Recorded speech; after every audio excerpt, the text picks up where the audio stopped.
a veces es un poco decepcionante, ¿no? La imagen que tienen, por ejemplo, en Rusia, en España de Rusia. Sí, la que tiene el ruso de España, pues como he dicho, pues, creo que tiene que ver bastante con esa visión romántica, ¿no? De un país lejano, exótico.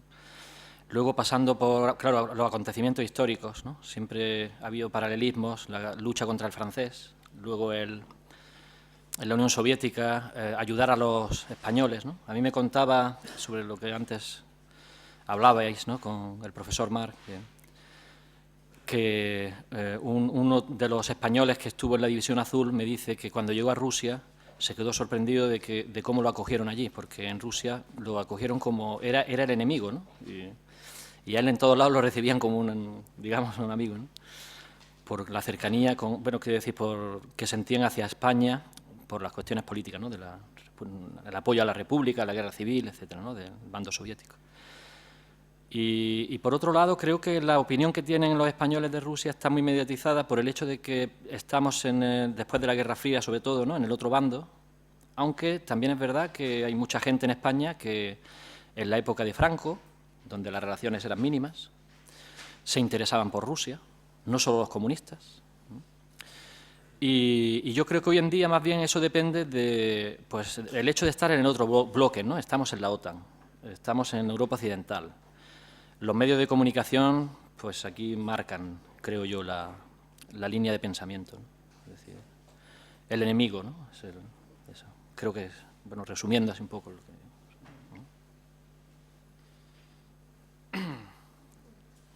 Bien, yo añadiría, estoy de acuerdo con lo que dice el profesor Ita, quizás me ha venido a la cabeza la idea de que quizás en la imagen que tienen los españoles de Rusia, si la comparamos con la imagen que tienen los rusos de España, hay una diferencia para mí crucial, que es el hecho de que desde Rusia se ve a España más como una sociedad, como un pueblo, como una cultura.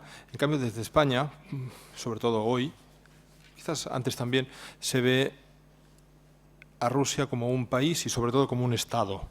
Es decir, no se ve tanto la sociedad, el pueblo, sino un Estado que se puede permitir tener un papel activo en la geopolítica actual.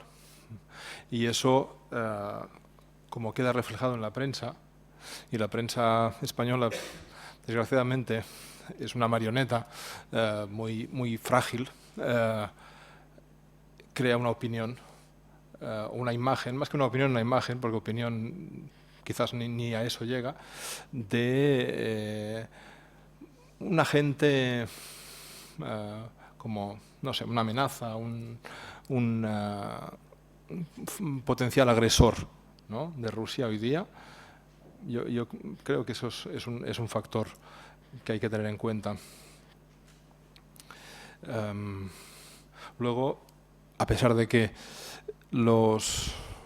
hay muchos españoles que viajan a Rusia, creo que no es comparable en cifras el porcentaje de españoles que viajan a Rusia con el porcentaje de españoles de rusos que viajan a España.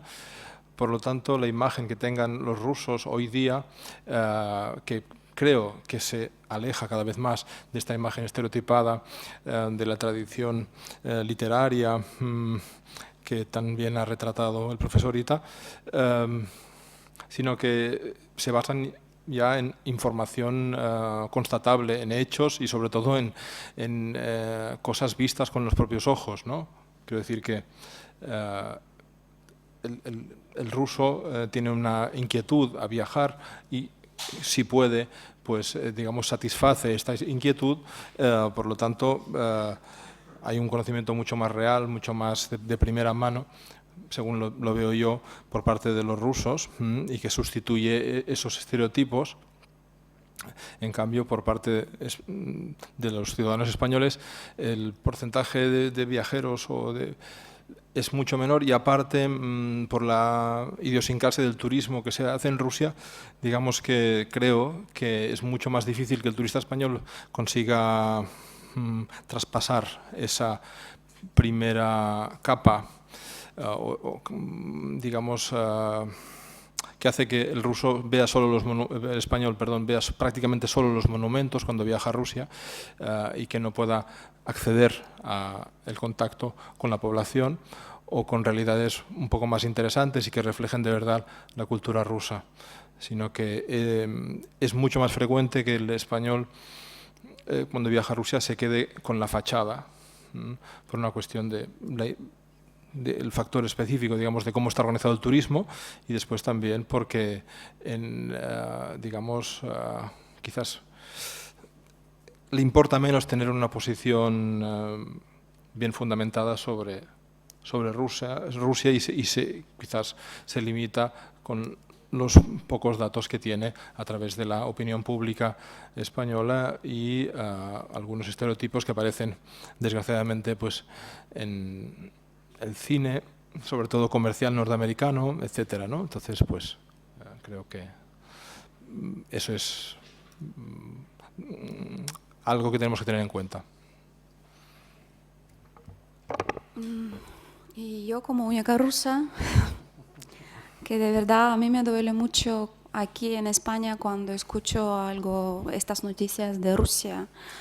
De verdad me sufro porque es que los medios de comunicación juegan con datos y siempre te da una sensación desagradable, como un amargo, algo que no puede pasar algo bueno en Rusia, que todo, si eligen algo, siempre eligen algo, no sé, algo desagradable. Eso me duele muchísimo. Y además yo creo que también nosotros sí tenemos que trabajar más porque, claro, si comparamos, como ha dicho Marc, el número de turistas rusos que viajan a España, que conocen a España, que estudian español, que claro que son muchísimos más, un número muy más elevado que los españoles. Y además también tengo que decir que la imagen de Rusia aquí en España, sobre todo si pasas, por ejemplo, por la calle y encuentras una agencia de viajes que venda un viaje a Rusia, ponen algo, no sé, exótico, un viaje exótico, algo de zarismo, no sé qué, una cosa muy rara para mí. Entonces, yo creo que hay mucho trabajo, pero tengo buenas esperanzas, porque estamos juntos ahora y creo que va a pasar algo. Podríamos mejorar esta situación.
¿Puedo responder?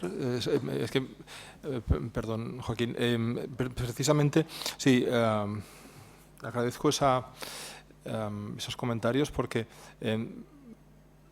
creo que afinan mucho. En primer lugar,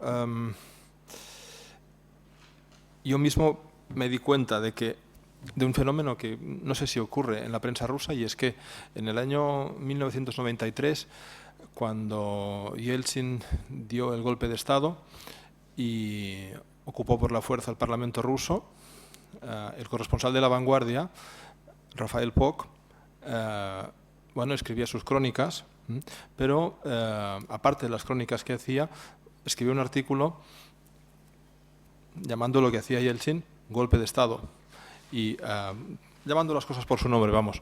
Ese artículo no fue publicado por La Vanguardia. Y entonces empezó una especie de actividad de este corresponsal que escribió varios artículos digamos, en esa línea y que publicó en otros medios de comunicación modificando ligeramente su nombre. Es decir, que parecía que se tratara de dos periodistas distintos, ¿no? Entonces, pues confirmando lo que dice usted.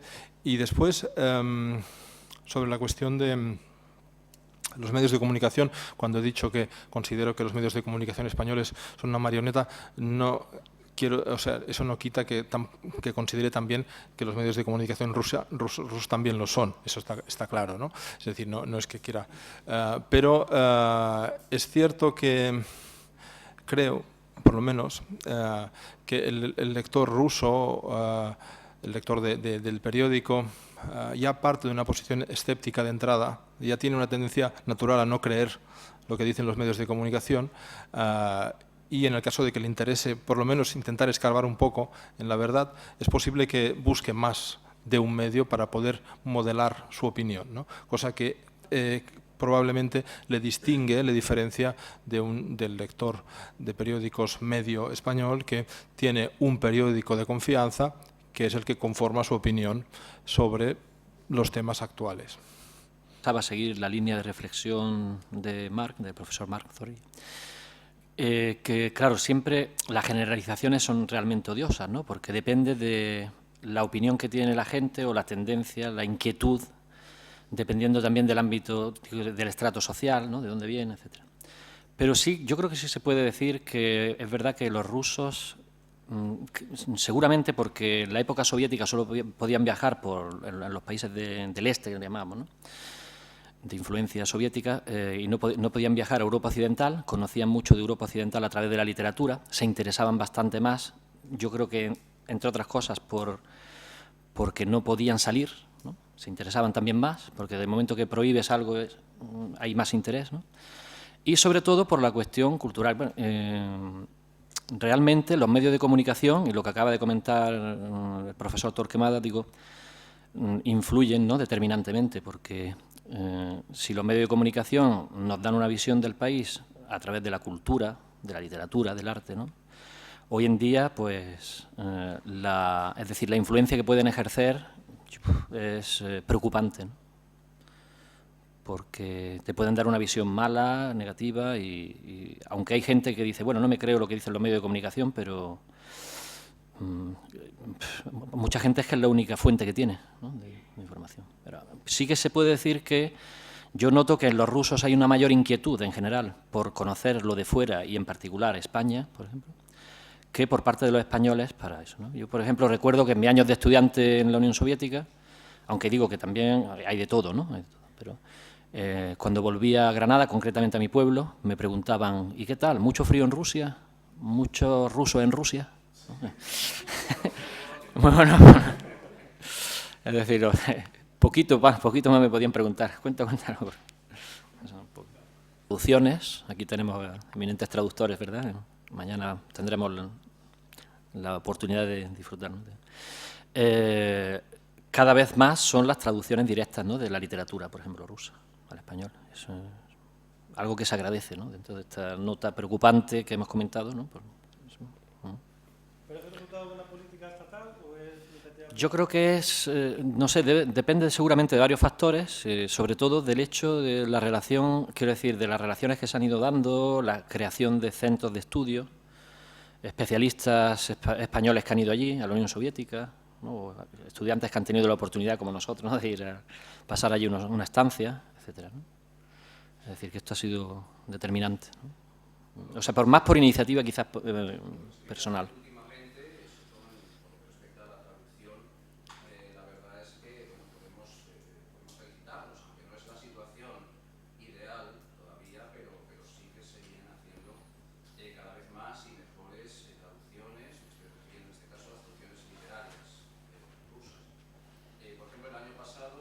Yo, la verdad, quizás no he hecho muchos esfuerzos para estar informado de las actividades que se organizaban, pero tengo una percepción que no me gusta, y es que estos años duales, bueno, por lo menos el de 2012 creo que fue, 11, gracias, no, digamos, las actividades que se organizan, que llegan a tener un nivel muy alto en muchos casos, no son el resultado de una convocatoria de proyectos que representen de una forma más o menos generalizada las instituciones, sino que surgen como una especie de proyectos personales ligados a instituciones, ¿por qué no?, pero que tienen un, digamos, de entrada, van destinados a un público teóricamente amplio, pero que acaba siendo muy estrecho o muy limitado debido a la difusión que se hace, ¿no? Se hace una difusión totalmente insuficiente, es decir, te enteras al cabo de un año, al cabo de dos, que se publicó un libro en 2011 que realmente valía la pena que fuera visto, fuera conocido ese año, pero trabajando en la Universidad de Barcelona, en el departamento de Filología Eslava, que te enteres 2 o 3 años más tarde de que aparece un libro con motivo del año dual, es un poco preocupante.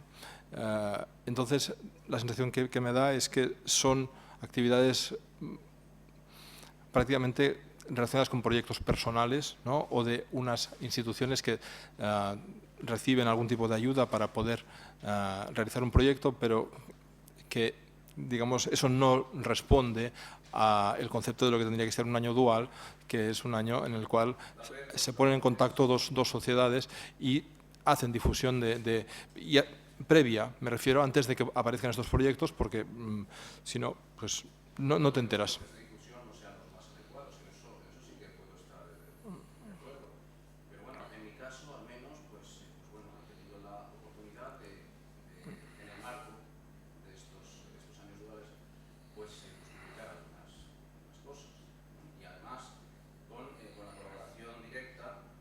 Me refiero más que a cómo llegan a realizarse esos proyectos, me refiero a que el hecho de que un año se proclame año dual, primero ya es un enigma, es cuáles son las razones que, por ejemplo, en el caso de este año 2015 vuelve a ser año dual, ¿no?, cuando el primer año dual fue el 2011, antes no, es decir, la periodicidad es un poco dudosa, ¿no?, aunque obviamente nosotros estamos interesados en este tipo de eventos, ¿no?, pero parece algo como arbitrario, ¿no? Sinceramente, la sensación que tengo yo es esta. Entonces, no percibo que haya una política cultural más o menos con una visión a medio o largo plazo, sino que parecen cosas muy coyunturales perdón. Depende en gran medida de vaivenes políticos, es decir, la política siempre está presente. Entonces, este año, por ejemplo, pues bueno, ha sido por una decisión política, realmente. No, sí, eso no lo pongo en duda. Pero, política o no, en fin, ahí está. Yo también quería decir que no sé cómo pensáis vosotros, pero de verdad se nota que España ha reducido muchísimo sus programas de ayudas, porque yo no recuerdo en estos años, 4 años, alguna convocatoria para los profesores de español o para los estudiantes. Por ejemplo, ahora si voy a decir sobre los lectores de Ministerios de Asuntos Exteriores, antes había 7 plazas. Por ejemplo, nuestra universidad tenía un lector de MAE y ahora no tenemos, hay solo 3 plazas. Entonces, yo creo que por el crisis, por otra cosa, pero ahora no se puede contar con nosotros no contamos con ninguna ayuda del parte del gobierno español, solo lo que estamos haciendo se funde en pura amistad de los profesores, de las universidades y en entusiasmo, yo creo que es así. Entonces es una... Eso, menos mal, pero también hay que poner algo porque yo creo que es importante. Si yo puedo aportar. Esos lectores no eran profesores de español, esos lectores eran los embajadores de España en esas ciudades, en ese país. O sea, todo giraba alrededor de ellos. Todo el español, toda la cultura española, toda la imagen de España eran los lectores de español que estaban allí. Entonces, cuando desaparecen los 3 lectorados de un plumazo, actualmente, en aquel momento, el gobierno uzbeco apostó por el español totalmente, lo convirtió en segunda lengua oficial en los colegios uzbecos y se creó la Facultad de Lengua Española, que no existía, en Tashkent. Y se llevó el español a sitios que antes no existían en ese país. Al desaparecer los lectorados, el español ha desaparecido completamente de Bujará, ya no existe. En Samarcanda sobrevive a duras penas gracias al entusiasmo de los profesores locales, uzbecos, y en Tashkent este año han reducido las plazas y han convertido la Facultad de Español en Facultad de Lengua Extranjera o algo así se llama ahora. Es decir, la política cultural es importante y cuando no existe se nota. Tiene efectos catastróficos. Y hablando de los años duales, sorprende sobre todo el año 2011, que fue un presupuesto muy importante para el año dual, no como este año que no hay presupuesto prácticamente, es un año dual más bien nominativo, ¿no? Año de las lenguas. En 2011 sí se dedicó mucho dinero por parte de los 2 países y llama la atención que no existe una página web que recoja todo lo que se hizo. Se hizo una página web en cada país que después desaparecieron y todo se ha perdido. Es como dinero al aire, ¿no?, que se tira en cierta manera. Y también sobre el año dual, yo esto lo tengo escrito, o sea, que no es que lo critique aquí ahora, lo tengo escrito y lo he criticado por escrito. Llevar, por ejemplo, obras del Prado al Hermitage de San Petersburgo está muy bien, es fantástico, pero supone un gran presupuesto y un gran gasto y el efecto es mínimo, porque ya los rusos conocen perfectamente la pintura española y no hace falta que le llevemos el Prado al Hermitage. Si quieren vienen ellos al Prado y lo ven. Sin embargo, no hubo, como dice Marc, ninguna convocatoria pública para las universidades, por ejemplo, que son las que mantienen el ruso en España y el español en Rusia, a fin de cuentas. No es normal que AECID tenga, como dice Irina, 3 lectorados en Rusia y la Universidad de Cádiz, que tiene un presupuesto muy, muy modesto para el proyecto ruso, tenga 14 lectores. Eso no es lógico. ¿Alguien quiere decir algo positivo para...? Bueno, cambiamos entonces de tercio. La interculturalidad. Se dice siempre que los extremos se atraen, ¿no? Pues yo creo que España y Rusia es un caso típico de extremos que se atraen.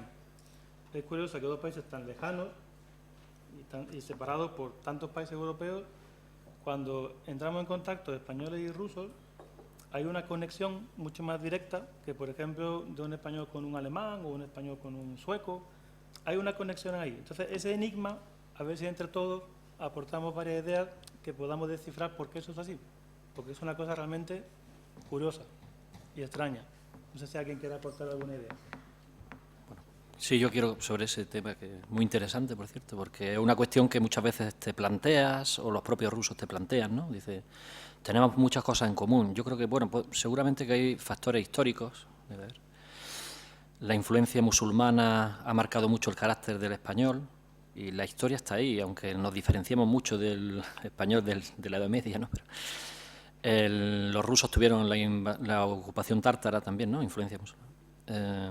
Y los extremos, sí, bueno, hay, bueno, como un tema que también se ha tratado mucho. Unamuno decía que los países periféricos, ¿no?, se atraen y que tienen muchas más cosas en común que, por ejemplo, un español con un ruso, o incluso él hablaba con un escandinavo, incluso, ¿no?, pero bueno, que con un centroeuropeo. Y eso es una cosa que yo personalmente, ya no hablo tanto a nivel, digamos, de filosófico o teórico, ¿no?, sino una cosa que yo mismo he experimentado. No puedo ser objetivo porque no tengo tanto contacto, aunque sí que conozco gente de otros países, ¿no? Y yo me inmerso más, estoy más inmerso en la cultura rusa, pero sí que lo notas, ¿no?, en el trato y demás.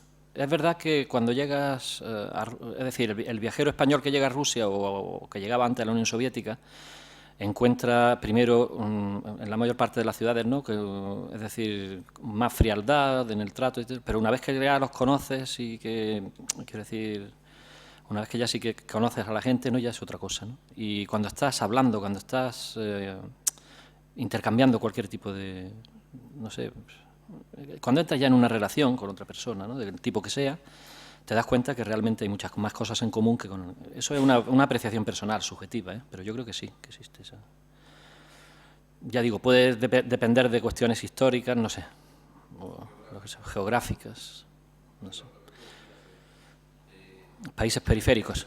Situados en la periferia, siempre están alejados de los centros donde se han iniciado todos los movimientos culturales en Europa. Por eso tanto a Rusia como a España siempre estos movimientos, cuando han llegado de forma tardía. O no han llegado, como en el caso del Renacimiento y el Barroco a Rusia. Bueno, prácticamente.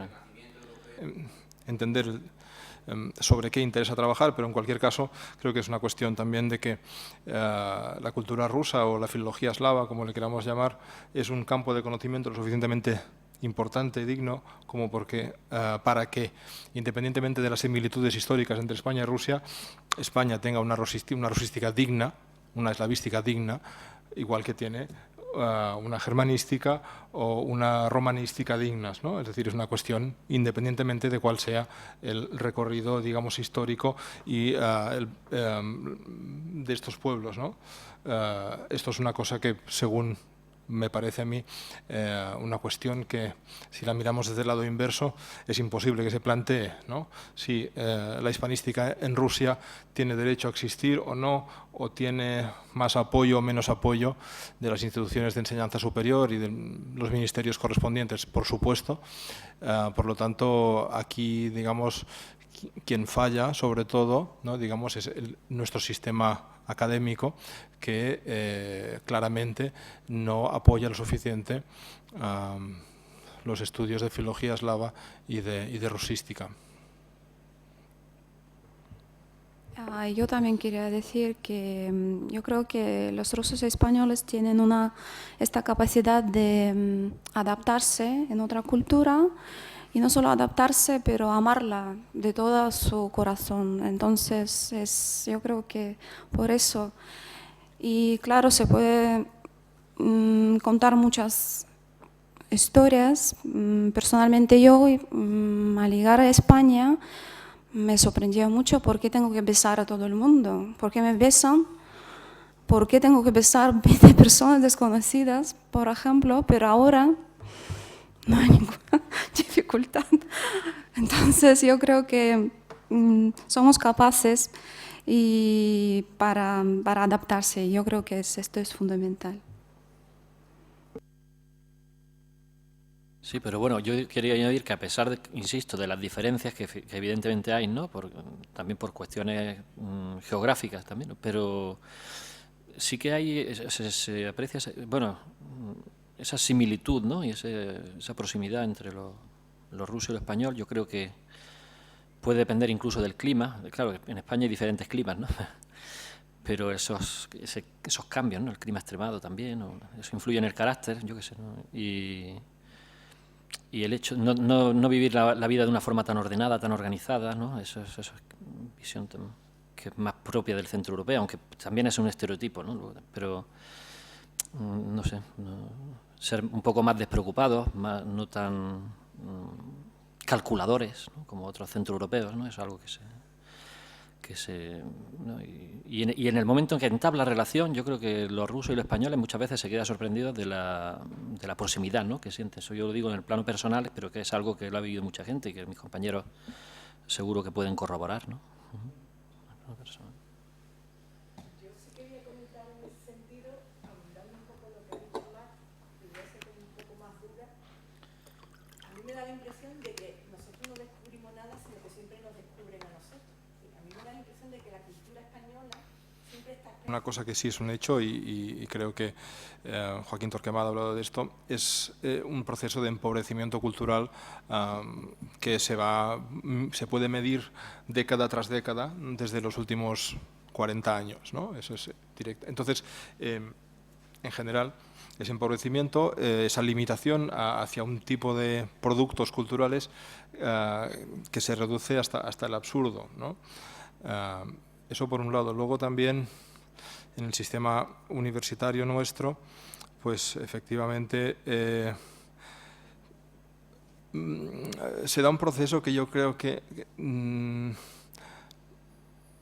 digamos, se piensa en el sistema de formación superior como un sistema que tiene que tener una traducción directa en una proyección profesional y en la ocupación de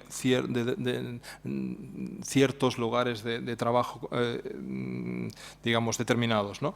Es decir, esta formación así más humanística, más amplia, que hace que mientras estás estudiando no sepas a qué te vas a dedicar cuando tengas que ir a trabajar o cuando llegue el momento, es una cosa que creo que cada vez se va evitando más, ¿no? Nos especializa, digamos, el estudiante de la Universidad Española cada vez se especializa más y tiene menos conocimiento de fondo. Entonces eso también es un reflejo de esta falta de inquietud intelectual, cultural en general que nos afecta de una forma tan directa para mí. O sea, son procesos globales, irreversibles, yo diría, por desgracia. No estoy de acuerdo del todo, Joaquín, porque creo que el aprendizaje de cualquier idioma, de todos modos, requiere tiempo, ¿no? Pero las lenguas eslavas realmente son muy difíciles, ¿no? Sí. Hay incluso... Bueno, pero hay algunos baremos objetivos de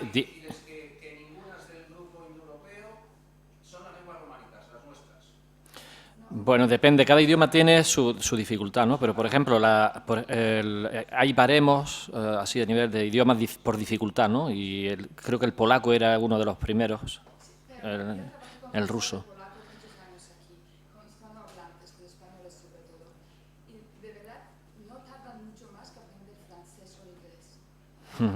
¿Sí crees?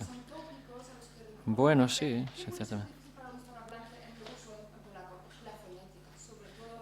Sí, pero...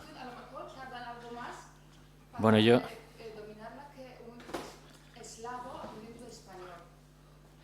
Pero bueno, es que... Los españoles no tienen problemas para que a la hora de comunicación, que no hablen como un nativo, ¿vale? Pero a la hora de hablar, de empezar en la primera clase se les entiende perfectamente. Porque hablan como los niños polacos, por ejemplo. Sí. No hay ningún problema. No es algo tan... Sí, bueno, a lo mejor se crea ya una barrera de dificultad, ¿no? Previa, ¿no? Un prejuicio. Yo estoy de acuerdo con lo de prejuicio por un lado, pero por otro lado, evidentemente, yo, por ejemplo, en ruso segundo curso minor, no digamos de la especialidad de ruso, ¿no? Este año he impartido clase de ruso también, en un grupo de minor y bueno, algunos alumnos alucinaban, ¿no? Con la gramática rusa. Y no habíamos llegado, y digo, bueno, todavía no hemos llegado a los verbos de movimiento. Y nosotros lo vemos en plan práctico, o sea que a mí no me gusta dar en teoría porque digo que lo tienen que... Y bueno, sí, yo veo que, hombre, pero la verdad es que requiere un esfuerzo considerable. Sí, sí.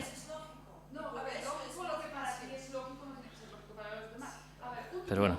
Que no tiene correspondencia ortográfica con lo fonético, porque yo una palabra nueva en español, si la veo, las reglas las sé pronunciar. Si la oigo, las sé escribir. Bueno, puedo dar B, V, E, Y. Pero en inglés, una palabra nueva... Lo del verbo auxiliar para una pregunta o una negación. Pero bueno, eso se puede... Sí, pero es que los idiomas eslavos, por regla general, ¿no? Salvo el búlgaro, los casos, como el latín, los verbos, el perfectivo, imperfectivo, los verbos de movimiento, es decir, hay cuestiones realmente muy complejas, o sea que... Independientemente de los yo soy partidario de que con trabajo todo se consigue, ¿no? Y bueno, y sobre todo con entusiasmo. No. Digo, también con entusiasmo, ¿no? Es decir, yo el consejo que siempre doy es, si quieres estudiar algo, no mires, como decía Joaquín, ¿no? No mires las salidas, ¿no? Porque es una especie de paranoia. Sino, sí, lo que hay que ver es que te guste o que ves que hay algo, ¿no? Que te atrae de la cultura del país y luego pues ya pues ponte a estudiarlo y seguro que lo vas a aprender. Sí, bueno, es que los idiomas...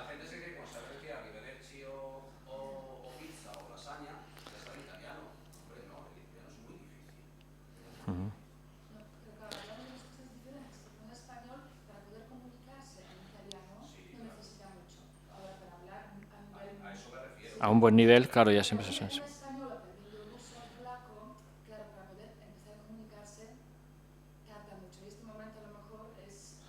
El que... Sí, sí. Yo añadiría que además, como utilizamos como referente el inglés, que es un idioma muy efectivo, muy, no me sale la palabra ahora, vamos, que quiero decir que con una base muy limitada de inglés puedes expresarte, pues tiendes a valorar o a cualquier otra lengua extranjera que estudies desde ese prisma. Y precisamente una cosa que ocurre, yo creo, con el inglés es que cuanto más sabes, más desconcertado estás, porque más te cuesta sistematizar los conocimientos que vas adquiriendo. Yo estudié filología inglesa y sé un poco de esto. En cambio, el ruso es al contrario. Es decir, el ruso, cuando superas ese estadio, digamos, a partir del año y medio más o menos de estudio, que tienes ya la base hecha, todo lo que vas aprendiendo lo puedes ir poniendo dentro de la base que tienes de una forma muy lógica y muy natural, ¿no? Y aparte, siguiendo los mismos esquemas de las lenguas románicas, ¿no? Yo estoy de acuerdo con esa idea, pero entonces es una cuestión de planteamiento, ¿no? Nos vienen alumnos para los cuales la idea de estar un año y medio estudiando un idioma para poder empezar a hablarlo es una idea que no se la pueden ni plantear, ¿no? Es un error de planteamiento, ¿no? Porque partimos de una entelequia, por lo tanto es nuestra tarea precisamente cambiar esa percepción, cambiar esa concepción, ¿no? Y efectivamente yo a mis alumnos en broma les digo, en ruso inicial, ¿no? Les digo, bueno, en realidad el ruso y el catalán son lo mismo, con algunas diferencias que os voy a explicar durante los próximos años, ¿no? Y se ríen, ¿no? O se preocupan, ¿no? Pero al cabo de unos años se dan cuenta de que no era una tontería eso. Entonces, bueno, pues efectivamente es una cuestión de planteamiento y de actitud, sobre todo. Entonces, el problema es que tenemos alumnos que vienen con pocas ganas de invertir esfuerzo para conseguir un resultado. Ese es un problema que tenemos.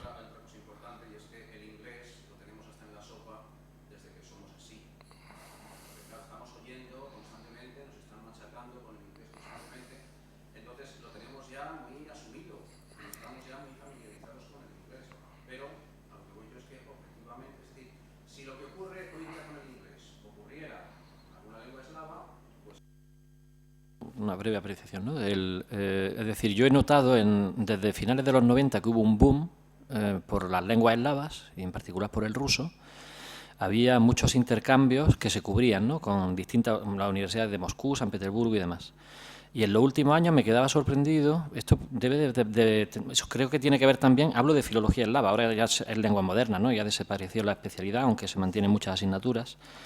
Pero debe de ser cuestión también del cambio generacional, ¿no? Que comentaba, porque le preguntaba a los alumnos y me decían, no, la mayoría habían estado en Polonia y demás, muchos ni siquiera habían visitado Rusia y estudiaban ruso como primer idioma, ¿no? Entonces a mí eso me chocaba, eso en los últimos años lo he notado, ¿no? Y luego, claro, esa es la razón por la que, entre otras cosas, se han perdido intercambios y lectorados en la Universidad de Granada. No quiero justificar la reducción, pero porque había, por ejemplo, intercambios que no se cubrían. Entonces, claro, si es decir, proponen un intercambio y no hay alumnos que quieran ir, pues al año siguiente ya lo quitan. Como las asignaturas, hemos perdido serbo-croata y algunas asignaturas de... Granada tenía una oferta, ¿cómo sabéis? Porque no se matriculaba gente. Había un alumno y eso se ha perdido, ¿no? Tratando esta cuestión lingüística con lo que planteaba la profesora Morales, sobre que somos cultura, digamos, poco activa, ¿no? Muchas gracias. Bueno. Sí, Sí, no, yo simplemente quería comentar una anécdota. Creo que era, no recuerdo los personajes exactos, pero eran Turgeniev, Belinsky, creo que estaban discutiendo sobre sus temas filosóficos y demás. Y llegó creo que, bueno, uno de estos grandes pensadores, digamos, ¿no? Pues Chernyshevsky o alguno de estos, y dice, es hora de comer. Y entonces contesta, creo que fue Belinsky, dice, todavía no hemos resuelto el problema sobre la existencia de Dios y usted nos dice que vamos a comer. Pero bueno, yo suscribo tus palabras y me apunto y vamos a comer.